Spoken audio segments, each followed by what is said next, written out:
ئازیزان سڵاو خۆشحاڵین لە بەرنامەیەکی ڕاڤە بە دیدارتان شاد دەبین. تەوەری بەرنامەکەمان بە جینۆساید ناساندنی کۆمەڵکوژی کوردانی ئێزیدیە بە میوانداری زۆر بەڕێز کاگڕۆژ حەیدەر چالاکی کۆمەڵگەی مەدەنی. کاگڕۆژ خۆشحاڵین و بەخێر بێت. زۆر سپاس. کاگڕۆژ پرسی ئەنفال یان کۆمەڵکوژی خەڵکی کوردستانێکی لەو پرسانەی کە هەموو چەند ساڵ جارێکی دێتەوە بەرباس و خەڵکی کوردستان بەرداوام لە بەردەم قڕکردنی نارەکانی یان دەوڵەتە سەردەستەکانی داگیرکاری خاکی کوردستانن. دوێنێ پەرلەمانی کوردستان لە بڕیارێکی مێژوویە بڕیاریە بە جینۆساید ناساندنی کۆمەڵکوژی کوردانی ئەزیدی بەگەڕانەوە بۆ ئەو ڕیشە مێژووی کە ئێمە لە ماوەی سەدەی ڕابردوو سەرەتایان سەدەیەش ئێمە ڕوبەڕووی بوونیتەوە لە 1970 ئێمە ڕوبەڕووی لە هەشتاوەکان ڕوبەڕووی کارەساتی ئەنفالی بارزانەکانە بینەوە لە 1970 ڕوبەڕووی کارەساتی کۆمەڵکوژی و ڕەشەکوژی و قەتڵ عامی خەڵکی کوردستان لە گەرمیان و ناوچەکە بینەوە و ئەم ڕووداوانە بە گۆڕانی حکومڕانەکانیش کۆتایی نایە. بۆ منە لە ساڵ 2014 جارێکی تر ئەنفال یەخەی کوردەگرێ و جینۆساید و ڕەشەکوژکردنی خەڵکی کوردستان دووبارە هەبێتەوە. بڕیاری پەرلەمانی کوردستان لەسەر پرۆژەی بە جینۆساید ناساندنی قڕکردنی ئێزیدیەکان چۆنە نرخێنی چۆنە خوێنیتەوە؟ بەڵێ سەرەتا زۆر سپاس کاک سەرباز. لێرەوە سەری ڕێزدانە نوێنین بۆ شەهیدانی جینۆسایدی شنگال. سەرەتا ئەمەوێەوە بڵێم کە جینۆساید بۆ خۆی کارەساتێکە پێڵێن کارەساتی کۆمەڵکوژ کە میلەتی کورد هەموو کاتێک لە بەردەم ئەم هەڕەشە گەورەیە بە و هۆکارەکەشی ئەوە بووە کە کوردستان تاوەکو ئێستا نەچۆتە چوارچێوەی سیادیەکی سربەخۆی خۆی کە بتوانێت خۆی بەرگری لە خۆی بکات بەو شێوازە. بۆیە زۆربەی کات ببوونی ئەوەی کە میلەتێکی ژێردەستە بۆ دایمە لە بەرامبەر ئەو هێرشەدا بووە. بە هەمان شێوەژێ جەنابەت باسی کۆمەڵێک لەو کارەساتانت کرد هەر لە 1970 ئەنفالی بارزانیەکان 1970 گەرمیان بە هەمان شێوەش 2014 کە یعنی ئەتوانین بڵێن سەردەمێکی مۆدێرنە لە سەردەمێکی پۆست مۆدێرنیش حتا کە توانین بڵێن سەردەمی پۆست دیموکراسیە کە تۆ بتوانیت ڕەشەکوژی یاخۆ جینۆساید بکەیت لەم حاڵەتەیە. ئەمەی کە باست کرد بڕیاری پەرلەمان کە لە 8 هەموو ساڵێکی کردو بە ڕۆژی جینۆسایدی شنگال یاخود ئێزیدیەکان ئەتوانم بڵێم بڕیارێکی زۆر دڵخۆشکەرانەیە و ئەم بڕیارەش کە لەلایەن فراکسیۆنی پارتی دیموکراتی کوردستانەوە تەقدیمی پەرلەمان کرداوە کە بە کۆی 8 دەنگ بڕیارەکە پەسەند کراوە. بۆیە ئەم بڕیارە دەتوانم بڵێم هەنگاوێکە بۆ ئەوەی کە بتوانرێت کە جینۆسایدی شنگال بکرێ بە جینۆسایدێکی جیهانی کە لەم وەکو چۆن بڵین هەنگاوی بیدائیە کە بتوانین کاریگەری دروستکەین حتا لەسەر حکومەتی عێراقیش بۆ ئەوی کا لەسەر ئەوە بکەین بە تەواوی ئەم ڕۆژە ببێ بە ڕۆژێکی جینۆساید بناسێنرێ و بە هەمان کاتیش چۆن دەڵێیت نوێکردنەوەی شنگال بۆ خەڵکی شنگال یەکێک لە بڕیارەکان ئەوەیە یاخۆت زەختکردن لە حکومەتی عێراقی بۆی قەرەبوو بۆ کە سوکاری قوربانیانی ئەو کارەساتە بکە و بە هەمان شێوەش کە ئیدارەی شنگال چکە کۆی پاکێجەکە کۆمەڵێک بڕیاری تایە یەکێک لەوانە دروستکردنی ئیدارەیەکی خۆڕسکی ناو ئێزیدیەکان بۆ شنگال ئەوەش یەکێکە لە خاڵە گرنگەکە کە توان بڵێم ئەمە ناتوانێت چارەسەری هەموو برینەکانی خەڵکی شنگال بکاتەوە بەڵام دەتوانین بڵین بەشێکی زۆرەکە حولێکە کە جێگەی دڵخۆشیە و جێگەی دەستخۆشیە. کاگڕۆژ زۆر جار بەشێک لە نووسەران ڕخنەگران لە میدیاکانەوە ڕخنەوەگرن کە ئێمە نەمانتوانیوە پرسی ئەنفال بە جینۆساید لەسەر ئاستی نێودەوڵەتی بناسیێنین و زۆر جارە گەڕێنەوە بۆ بەراوردەش کە ڕەنگە زۆرجار ئێمە بخۆشمانە قسەمان لەسەرەوە هەبوو بێ کە ئەگەر تەماشای جینۆسایدی جوولەکەکان بکەی کە بە پرسی هۆڵۆکۆست ناسراوە جوولەکە مارکتینگی گەورەی لەسەر کردووە سیاسەتێکی گەورەی کردووە لەسەری و ئەم پرسەی بە پرسی نێودەوڵەتی کردووە تاو ئاستەی نەتەوەی گرتوەکان بڕیاری لەبارەوە دەرکرد و تاو ئاستەی کە کۆمەڵی وڵاتی وەکو ئەڵمانیا وڵاتانی تری ناچار بە قەرەبووکردنەوەی جوولەکە کردووە تاو ئاستەی کۆمەڵگەی نێودەوڵەتی بە وەرگرتنی بڕیار کردووە کە لەسەرەوەی کە چۆن پشتیوانی جوولەکە بکرێت چۆن جوولەکە لە قەتڵ عام و ڕەشەکوژی تر بپارێزرێ. ئەم بڕیاری پەرلەمانی کوردستان بە سەرەتای ئەوازانی کە هەرێمی کوردستان کار بۆ ئەو بکە پرسی بە جینۆساید ناساندنی بارزانەکان، پرسی بە جینۆساید ناساندنی ئەنفالکردنی گەرمیانەکان، پرسی شیمیابارانکردنی هەڵەبجە، پرسی ئەنفالکردن و ڕەشەکوشکردنی ئێزدیەکان، هەموو ئەمانە پێکەوە ببن بە مەلەفێک هەرێمی کوردستان لە بازنێکی فراوانە لەسەر ئاستی نێودەوڵەتی کاری بۆ بکات، هەم بۆ ناساندنی پرسی دۆزی کورد و هەم بۆ ئەوەی کە بتوانێت زمانێک جۆرێک لە دڵنیایی دروستکە بۆی کە جارێکی تر لەم سەردەمە تازەیە ئەو سەردەمەی کە جەنابەت باست کرد کە سەردەمی جیهانگیری و کرانەوەی دنیا و پاراستنی مافەکانی مرۆڤ و کۆمەڵێک چەمک و پێدراوی تر وا بکات ئەم بڕیارە سەرەتایی دەستپێکی ئەو قۆناغە بێت کە جۆرێک لە دڵنیایی بە خەڵکی کوردستان بدرێت. بەڵێ تاکید کاک سەربەز وەک ئاماژەم پێ کرد، ینی ئەم بڕیارەی پەرلەمانی کوردستان ینی نەک بۆ ئێمە بۆ ئێزیدەکانیش بە هەمان شێوە جێگەیەکی چۆنەڵی بەنرخە بۆیان وەک باسم کرد ئێمە گەر بمانەوێت کە پرسی جینۆساید بە جیهان بناسیێنین پێویستە لە جارێ لە هەنگاوی یەکەم لە پەرلەمانی خۆمان و دەست پێ بکەین و ئەگەر سێریش بکەین ئێمە حکوومەتی هەرێمی کوردستان یاخود کابینەی نۆ هەم تازە لە دایکبوونیەتی وردە ورداکەوێتە سەر پێی خۆی و دەتوانم بڵێم ئەمە هەنگاوێکی باشیشە بۆ حکوومەتی هەرێمی کوردستان کە بتوانێت بەم شێوازە ینی بیدایی حکوومەت بەم شێوازە بکرێتەوە بەرامبەر کارەساتی شنگال یاخود ئەنفالی بارزانەکان یاخود کۆی ئەو پرۆسانی کە بەسەر میلەتی کووردا هاتووە دەتوانم بڵێم ئەمانە هەمووی هەنگاوی گرنگن و بەشێکی تر ئەمەیان کاکەوێتەوە سەر حکوومەت بەهێزکردنی پەیوەندیەکانی لەگەڵ دەرەوە کە بتوانێت کاریگەریەک دروست بکات لە ڕووی دیبلۆماسیەوە ئێمە چەمکێکمان هەیە پابلیک دیبلۆماسی ئەتوانین سوود لەم چەمکە وەرگرین بۆ بتوانین ئەم کارەساتانی خۆمان هەمانە مارکێتینێکی باشی بێت چونکە باوەڕت هەبێ کاک سەربەست یعنی ئەو کارەساتانی کە بەسەر کووردە هاتووە باوەڕ ناکەم هیچ میلەتێک لە دنیا بەم شێوازە تووشی نەهامەتی و مەینەت بوو بێتەوە وەک باسم کردیانی یەک مەرحەلە و دوو مەرحەلە نییە لە هەر سەردەمێکە بەڵێ لە هەر سەردەمێکە کۆمەڵێک کارەساتی گەورەی مەسەلەن وەکو جینۆساید بەسەر کووردا هاتووە من وەک باسم کرد لە 1970 ئەنفالی بارزانیەکان دواتر لە 1970 کیمیابارانی هەڵەبجە بە هەمان شێوە ئەنفالی کیمیاباران یعنی حتا لە سەردەمی 2014 تا کە جەنابەت ئاماژەت پێەیە سەردەمێکی زۆر مۆدرنە ینی فکری جینۆساید فکرێکە کە ئیشی پێ ناکرێت وەک باسم کرد سەردەمی دنیاکرانەوە سەردەمی گلۆبالیزمە لەم سەردەمەیە مافی مرۆڤ دەتوانین بڵین لە لووتکەدا خێرە لەم سەردەمەدا کورد جینۆساید دەکرێت یاخود ئەزیدی جینۆساید دەکرێت ینی ئەمە بۆ خۆی پرسیارێکی گەورەیە کە ئێمە دایمە ئەیکین بەرامبەر کۆمەلگای نێودەوڵەتی و ئەوەشی کە زامنی ئێماکە من زۆر کات دەڵێم زامنکردنی ئەم پرسانم بۆ کورد تەنها و تەنها سەربەخۆیی کوردستانە کە دەتوانێت زامنی ئەم مافانە بکات بۆ تۆ کە جارێکی ڕوبەڕووی ئەمە ترسیانە نەبیتەوە بەڵام لە هەمان کاتیشدا ئێمە نابێت ئەو هەر دەستەوەستان بۆستین ینی ئەمەی کە ئەبینین پەرلەمانی کوردستان بەم شێوازە کار لەسەر ئەم پرسە ئەکات بۆ خۆی جێگەی دڵخۆشیە ینی وەک باسم کرد پێویستی بە هەماهەنگی زیاتر هەیە لەگەڵ حکوومەتی عێراقی بۆ ئیبتوین چکە پرسەکە نەک پرسی جینۆسایدە ینی پرسەکە ئەو خەڵکی کە لەوەیە لە ڕووی نەفسیەوە لە ڕووی حتا لە ڕووی ژیانیشەوە زۆر کاریگەریی خراپی لەسەر دروستکردن بۆیە هەر پرسەکە تەکمیلەکردنی جینۆساید نییە پێویستە وەک چۆن مەسەلەن قەرەبووکردنی کە سوکاری شەیدەکان وەک چۆن ئاوەدانکردنەوە ینی کۆمەڵێک دەسەڵاتیان پێ بدرێت کە خۆیان ممارەسەی بکەن وەکو ئێزیدەکان بۆی بتوانین هیچ نەبێت بەشێک لەو برینانی کە هەیەە چکە ئەتوانین بڵێن کە کورد کاک سەربەست ینی وەک باسم کرد لە سەرەتاوە کورد قەومێکە کە دایمە تووشی ئەم کێشانە بۆتەوە دایمە تووشی چۆنەڵی جینۆساید و کۆمەڵکوژی و ئێمە هیچ دەسەڵاتێکمان نەبوو لەو حەدا ینی بەشی خۆمان بەرگریمان کردەوە بەڵام کێشەیەکی ئەساسیتر لەوە بۆ لایانی نێودەوڵەتی بۆ کە نەهاتوتە سەرخەل لە زۆر حاڵەتە ینی حتا لە مۆزوعی کارەساتی شنگالدا ینی ئێمە خۆمان بەدەستی خۆمان دیفاعمان لەو شوێنە کردووە ئەمەش هۆکارێکە کە دەبێت لایانی نێودەوڵەتی تا ڕادەیەک ڕاچڵەکێ لەو بێمەوقیفی کە هەیەی بەرامبەر کورد و نەتەوەکانی کەمە نەتەوەکانی ناو کورد و ئاینزاکانی ناو کوردستان بۆیە ئەم بڕیاری پەرلەمان بڕیارێکی زۆر دڵخۆشکەرەوە من بە تەسەوری خۆشم قەناعەتم وایە کە لە دوای ئەم بڕیارەوە کە ئەمە هەنگاوێکی زۆر گرنگە لە دوای ئەم بڕیارەشەوە بەجددی حکوومەتی کوردستانیش لەسەر و بابەتەکە کاک ڕۆژ خۆدزینەوەی دەوڵەتی عێراق لە پرسی مافەکانی خەڵکی کوردستانە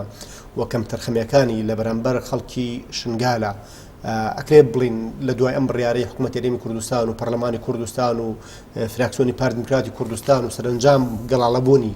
لە چوارچێوەی بڕیارێکە لە پەرلەمانی کوردستان وەکو بەڕێزت باس کرد کە 87 پەرلەمانتار دەنگی ئەمە پرۆژەکەیە و 38 وەک ڕۆژی جینۆسایدی کوردانی ئێزیدی ناسراوە ئەکرێ بۆ نمونە لێرە بەدواوە گوشارێکی زیاتر بکرێت سەر حکوومەت عێراقی بۆ ئەوەی چیتر ئەوەندە خۆی لە مافەکانی خەڵکی کوردستان نەدزێتەوە بە تایبەت لەوەی کە حکوومەتی عێراقی و ئەنجومەنی نوێنەرانی عێراق و دەوڵەتی عێراقی وەکو دەوڵەتێکی ڕەسمی دان بە جینۆسایدی گەلی کوردستان و بە تایبەتی جینۆسایدی ئێزیدەکان بنێت و قەرەبووی ئەم قوربانیەکانی ئاوادانکردنەوەی شنگال و دەوروبەری ڕێخستنی ئەم پرسا بە شێوەیەکی دەوڵەتی و بە قانون لە ئەنجومەنی نوێنەرانی عێراقەوە گوشارکردن لەسەر مەحفەلی نێودەوڵەتی بۆی کە ئەم پرسە زیاتر بچێتە پێشەوە باوەڕدوایە کاکرێمە دەستپێکی ئەوە بێت کە هەرێمی کوردستان گوشاری زیاتر لە حکوومەت عێراقی بکە. دەزانی کاکسەر بەس خۆی شتێک نییە کە مەسەلەن بڵین شۆکمان بکە کە حکوومەتی عێراقی دانانێ بە مافی کووردە یعنی ئێمە مێژوویەکی درودێژمان ئێمە لەگەڵ ئەم حاڵەتەیە هەیە بەڵام ئێمە دەبێت بزانین لە دوای ئەنجامدانی ڕەفراندۆمەوە یعنی حکوومەتی عێراقی تەسەورەکەم کە بە شێوازێکی تر مامەڵە لەگەڵ کووردەکە ئەگەر سێریش بکەین یعنی لە دوای هەر ئەنجامدانی ڕەفراندۆم و دروستکردنی کابینەی نوێی حکوومەتی عێراقی ینی بە هاتنی عادل عەبدولمەهدی گۆڕانکاریەکی زۆر لە عێراق ڕوویە بەوانەی کە زیاتر بەرەو هەوڵی دەدا لە کورد نزیک بێتەوە یاخود زیاتر ئەو هەوڵ بدا لەسەر ئەوەی ئەو کێشانی کە لە بینی حکوومەتی کوردی و حکوومەتی فیدراڵدا هەیە حەلی بکە من چارەسەری ئەم کێشانە بەیەک خاڵ ینی ئەمەوەینی کەم ئەویش لەبەری ئەنجومەنی نوێنەرانی عێراق بە تەسەوری من ئەنجومەنی فیدراڵی عێراق دروست بکرێت کە ئەم ئەنجومەنەت کورد دەتوانێت ڕێیەکی زۆر گەورەی تیادا هەبێت چونکە ئێمە ئەگەر بزانی لە ناو پەرلەمانی عێراقدا کورد ناتوانێت ئەوەی کە بی هەبێت مثلا ئەو مافانەی کە خۆی داوای بکە جێبەجێ بکە بەڵام لە ئەنجومەنی فیدراڵدا وەکو چۆن ئەڵێ کۆنگرێسی ئەمریکا کورد دەتوانێت توانای ڤیتۆی هەیە لەناو ئەو ئەنجومەنە فیدراڵەدا بۆیە ئەمە توانم بڵێن بەشێکی کێشەکان حەلەکە و لە هەمان کاتیشدا ئەوەیە کە حکوومەتی عێراقی حکوومەتێک کە تاکوی ئێستا حسابی ئەوەکە کورد بەشێک نییە لەم عێراقە کە تاوەکو بتوانێت مافەکانی پێبە ینی وەکو کەمینەیەک مامەڵی لەگەڵاکە کەمە لە کاتێکە پابند نەبوونە بە دەستوری عێراقی کە کورد لە ناو چوارچێوەی دەستوری عێراقی هەرێمێکی فیدراڵی هەیە کە دەبێت هەموو مافەکانی خۆی پێ بدرێت بەڵام وەک باسم کرد لە دوای ئەم کابینەیە و لە دوای هاتنی عادل عەبدولمەهدی بە تەسەوری من کاریگەری پەرلەمانی عێراق پەرلەمانی کوردستان بۆ سەر پەرلەمانی عێراق کاریگەریەکی زۆری ئەبێت و ئەگەر دیقەتیش بین لە ڕۆژی سوێن خواردنی سەرۆکی وەزیرانی کوردستان بە ڕێز کاک مەسرور ئەگەر ببینین بەشێکی زۆری جەختی لەسەر ئەوە کردەوە کە بتوانین کێشەکانی بینی حکوومەتی هەرێمی کوردستان و حکوومەتی فیدراڵی عێراق چارەسەر بکرێت توانم بڵێم هەرچەنە بۆ خۆی کورد لە ماوەی ڕابردووشە بە هەمان شێوە ئیشی کردووە کە بیستوێتی کەمترین کێشەی هەبێت لەگەڵ حکوومەتی عێراقی بەڵام ئەگەر سێر بکەین دایمە حکوومەتی عێراقی پێشێلی مافەکانی کوردستانی کردووە بە هەمان شێوەش ئێزیدیەکان کە بەشێکن لە هەرێمی کوردستان یاخود بڵین ناوچە کێشە لەسەرەکان لە دەرەوەی ئیداری هەرێمی کوردستان بۆیە بە تەسەوری من گۆڕانکاری بەسەردا دێت و ئەم جارە حکوومەتی نوێوەخو پەرلەمانی کوردستانیش ڕێی جدیان ئەبێ لەسەر ئەو بابەتە بەڵام وەک باسم کرد تاکو ئێمە نتوانین ئەو ئەنجومەنە بۆ خۆمان دروست بکەین لە عێراقدا ناتوانین بە تەواوەتی ئەوانەی ئەو خاڵانەی کە خۆمان بمانەوێت بیچەسپێنین چونکە لێرەدا لە ناو پەرلەمانی عێراقدا گەر دیقەت بین زۆربەی کات شتەکان بە زۆرین و کەمینەیەک لاکرێتەوە کورد لەو حاڵەتەیە کەمینە لە ناو پەرلەمانی عێراق و زۆر جار ناتوانێت بڕیارەکانێک لا بکاتەوە بۆیە و بشزانین کە ئەم هەموو تائیفە و ئەم هەموو هەر لە ڕووی نەتەوەیەوە ئێمە عێراق دابەش بۆ بەسەر دوو نەتەوەیەوە و بەسەر دوو مەسابیشا بە هەمان شێوە بە نەتەوە ئاینەکانی تریشەوە بۆیە کورد لێرەدا ناتوانێت وەکو خۆی ئەوەی پێویستی پێێتی بتوانێت لە ناو پەرلەمانی عێراق بیکە بەڵام بە تەسەوری من ئەکەوێتەوە سەر ئەو پەیوەندی کە لە بینی حکوومەتی هەرێم و حکوومەتی عێراقایە لە بینی بەڕێز عادل عەبدولمەهدی و بەڕێز کاک مەسرورە کە بتوانن کۆی کێشەکان چارەسەر بکەن و لە ماوەی ڕابردوو شاوەک باسمان کرد خۆیان دزیوەتەوە لەو بابەتانە بەڵام بەم شێوازە نامێنێ و ئەم جوڵەی پەرلەمانی کوردستان کاریگەری زۆری لەسەرەوە دروست دەکات. کاک ڕۆژ لەم سەردەمە تازە ئەوەی کە لە بەشێکەمی بەرنامەکە باست کرد لە سەردەمی جیهانگیریە ئەکرێ بۆ نمونە هەرێمی کوردستان و ئەحزابی سیاسی حکوومەت هەرێمی کوردستان پەرلەمان سەرۆکاتی هەرێم چۆن کار بکەن بۆی کە ئەگەر بۆ نمونە حکوومەتی عێراقیش خواستی نییە ئەم پرسا بە شێوەیەکی ڕەسمی بناسیێنێ و دیاسا و بڕیاری لەبارەوە وەربگرێ و قەرەبووی کە سوکارەکانی بکاتەوە هەرچەنە من دڵنیام کە یعنی حکوومەت هەرێمی کوردستان گوشاری زۆرەکە بەڵام لەسەر ئاستە دەرەکیەکە چۆن وا بکرێت پرسی جینۆسایدی کورد بە شێوەیەکی گشتی لە جینۆسایدی بارزانی و گەرمیانەکانەوە بۆ کیمیابارانی هەڵەبجە و بۆ جینۆسایدی ئێزدەکان و بۆ ئەو ڕەشە کوژ و قەت و عامەی لە دووسخورمات و لە زۆر ناوچەیتری کوردستان کراوە چۆن وا بکرێت کە لەسەر ئاسی نێودەوڵەتی سوود لەم سەردەم و زەمینە تازەیە ببینرێ لەو میدیای نێودەوڵەتی لە پرسی پەیوەندی و علاقات و دیبلۆماسیەتی هەرێمی کوردستان و زیاتر بردنەدەرەوەی قەزیەی کوردی دۆسیەی جینۆسایدی کورد بۆ مەحفەلی نێودەوڵەتی. کاک سەربەست بابەتی جینۆساید بابەتێکی زۆر گەورەیە، ینی باوەڕت هەبێ هەر نەتەوەی خاوەنیەوە بێ دەتوانێت مارکتینگێکی زۆر گەورەی پێوە بکە. کورد تاکو ئێستا لەبەرەوەی ئێمە لە ماوەی ڕابردوودا کۆمەڵێک کێشەی زۆر ئەساسیمان هەبووە، ینی بربەستی زۆر لە بەردەمانە بۆ ئێمە گەرسێت بکەین لە دوای بابایمەوە حسێ بکەین لە دوای 2005 هاتوینەتە سەرپەی خۆمان، لە دوای ئەوەش بە هەمان شێوە کۆمەڵێک عرقلەی تر هاتوتە بەردەممان لە مەسەلەن لە کارە ساتی شنگال لە عفو لە جەنگی داعش لە قەیرانی دارایی، ینی کۆمەڵێک بربەستی زۆر هاتووە کە کورد تاوەکو ئێستا بە بۆنێ بربەستان و لەوانێ نەیتوانی بێت بە شێوازێکی گشتی بتوانێت مارکتینگێکی زۆر باش بکە بۆ کارە ساتانەی کە لەسەری هەبوو. بەشێکی زۆری وەک باسم کرد گەڕێتەوە بۆ دیوی پابلیک دیبلۆماسی کە ئێمە چۆن بتوانین نەک ینی بە پرۆژه یاسا مەسەلەن لە کۆی جیهان ئەم ڕۆژە بکەین بە ڕۆژێکی جینۆساید دەتوانین دیوێکی تریشی بگەڕینەوە بۆ ئەوەی کە دروستکردنی ئینتیمایەک بۆ کوردستان لەلایەن کۆمەلگای نێودەوڵەتیەوە، یعنی ئەگەر سێر بکەین ئێمە زۆر کات بابەتەکە هەر بە جینۆساید نەبێت، ئێمە بابەتی کەشمان هەیە بۆ نمونە ئێستا تاکێکی کورد گرە لەوانەیە معجیب بێ بە کەسایەتیەک لە ئەوروپا کە ئەمەچێتە قاڵبی پابلیک دیبلۆماسیەوە کە ئیشێک واتە دیبلۆماسی گشتیەوە کاوانیشیان لەسەرەوە کردووە لە کۆی جیهان ئێمە گەر سێر بکەین لە ڕێفراندۆمی کەتەلۆنیا بەشێکی زۆر خەڵک پێی ناخۆش بوو لە کۆی جیهانە هۆکارەکەشی لەوانەیە بە بۆنەی مەسەلەن یاریزانێکی تۆپی پێوە بوو بێت ئەم هینەی دروست کرد بێت لە ناخیە بۆیە لێرەش بە هەمان شێوە ئێمە بتوانین چۆن ئەم کارە ساتانی کە هەمانە ئەم ئەوانەی کە دۆکومنتمان کردو چۆن بتوانین پیشانی دنیای دەرەوەی بین و کۆمەلگای نێودەوڵەتی لەمە ئاگدار بکەینەوە کە ئیتر ئەمە کارە ساتێکە دژ بە مرۆڤایەتی کاتێکە ئیدعا ئەکرێ بۆ دیموکراسیەت و ئیدعا ئەکرێ بۆ مافی مرۆڤ دەبێت ئەمەش بقرێت ئەم قاڵبەوە دەبێت کوردیش لێرەدا حسابی بۆ بکرێت بۆیە بەڕای من لە ماوەی داهاتوودا دەبێت قیادەی کوردی و بە هەمان شێوە حکومەتی هەرێمی کوردستان کارێکی زۆر جدی لەسەر ئەوە بکە چکە پێش هەموو شتێک دەبێت حکومەتی عێراقی ئەم شتە بە هەمانگی لەگەڵ حکومەتی عێراقی بکرێ بۆی بتوانێت جوان ئەم بابەتانە بگەێنرێ بە دنیای دەرەوە و بتوانرێت لایانی دەرەوە قایل بکرێ و چۆن ئەڵێن کۆمەلگای نێودەوڵەتی لەوە ئاگدار بکرێتەوە کە پێویستە ئیتر لەمە دوو ئەم کارە ساتانە بکرێن بە کارە ساتێکی جینۆساید و بکرێن بە نمونە بۆ جیهان کە لە دوای ئەمەوە پێویستە جیهان چاوێکی تر لەگەڵ کوردە چاوێکی تر بەلای کووردە بچێشێت بۆیە تاوەکو ئێستا ئیش کراوە بەڵام پێویستە زیاتر بە تەسەوری من زیاتر ئیشی لەسەر بکرێت کاک ڕۆژ باسی واکرێ کە پرسی جینۆساید بکرێت بە دەواازەیەک بە دەلاقەیەک بۆ دۆزی کورد بۆی کە کورد کێشە ڕاوەکەی برێتە مەحفەلی نێودەوڵەتی هاوسۆزی زیاتری بۆ دروستکە و ئەم پرسی جینۆساید و مەترسی بەردەوامەی کە لەسەر قەزەی کوردی هەیە کە هەتا ئێستاشی جۆرێک لە دڵنیای نییە لەوەی کە جارێکی تر کورد قەتڵ عام نەکرێ ڕەشەکوژ نەکرێ ئەنفال نەکرێ کیمیاباران نەکرێ هەر بە بەڵگەوەی کە ساڵی 2014 ئێمە دوای ڕوخانی ڕژێمی سەدام حوسێن دووبارە کە ڕەنگە زۆر جار باوەڕمان وا بوو بێت کە ئیتر جارێکی تر ئێمە ئەنفال ناکرین ئێمە کیمیاباران ناکرین ئێمە تووشی ڕەشەکوژی و تعریب و تەبعیسی لە شێوەی ئەوەی کە لە خورماتوو کرا لە 16 ئۆکتۆبەر نابینەوە بەڵام بووینەوە یعنی قسەکە لەسەرەوەیە چۆن خەڵکی کوردستان دڵنیایەکی باشتر وەربگرێت بە تایبەت لەسەر ئاستی نێودەوڵەتی لەسەر ئاستی ئەو دەوڵەتە زلێزانەی کە ئێستا نوێنەرایەتی دنیاکەن کورد ئەبێت چی بکە بۆی کە ئەم جۆرێک لەم دڵنیاییە جۆرێک لەم زەمانەتە دەسەبەر بکە بخۆی بەڵێ کاک سەربەست ینی منەمێ ئیشارە بم بە خاڵک ئێمە سەرڕای ئەوەی کە